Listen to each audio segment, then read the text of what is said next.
Hello. So in this video we're going to talk about disaster. According to WHO, disaster is any occurrence that cause ecological disruption, loss of human life or deterioration of health services on a scale sufficient to warrant response from outside the affected area.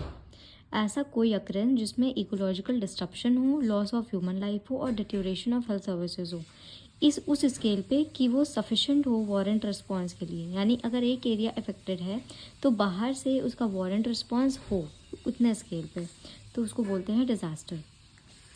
Disaster risk is equal to hazard into vulnerability factor.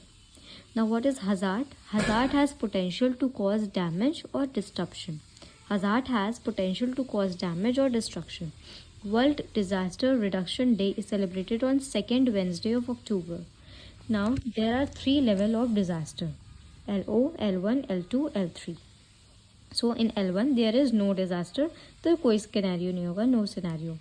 L1 there is manageable disaster at district level. Then state level, which is also manageable, and on national level, it is also manageable. Now there are two types of disaster. The first one we have is man-made disaster.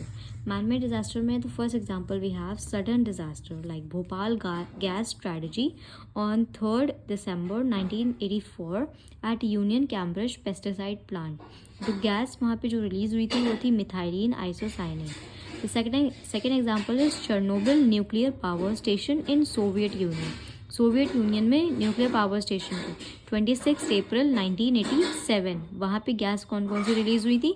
Iodine 131, केजियम 134 and 137 and strontium 90. The second example we have insidious disaster like global warming, war in research labs and chemical plants.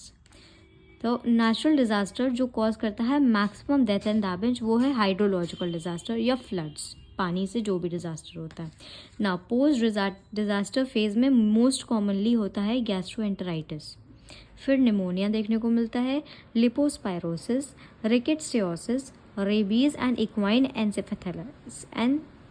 Encephalitis.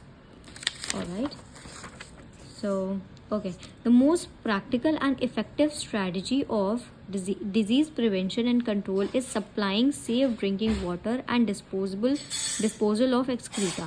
सबसे ज़्यादा practical और effective strategy क्या होगी जो कि disasters के बाद कोई डिज़ीज़ को प्रिवेंट करें? तो वो है supply safe drinking water and disposal of excreta, क्योंकि डर्टी वाटर से सबसे ज़्यादा डिजीज़ अकर होती है. Foremost step of disease prevention and control is chlorination of water bodies. सबसे important step ये भी है कि water bodies का chlorination हो. Now level of residual chlorine maintain, कितना level होना चाहिए क्लोरीन का water bodies में? तो that is less than 0.7 mg per liter. Less than 0.7 mg per liter. Most common micro nutrient deficiency जो डिज़ास्टर में होती है वो है विटामिन ए की डिफिशेंसी. विटामिन ए की सबसे ज़्यादा डिफिशेंसी होती है जो कि एक माइक्रो न्यूट्रिएंट है. Measles is the highest priority vaccine of children in disaster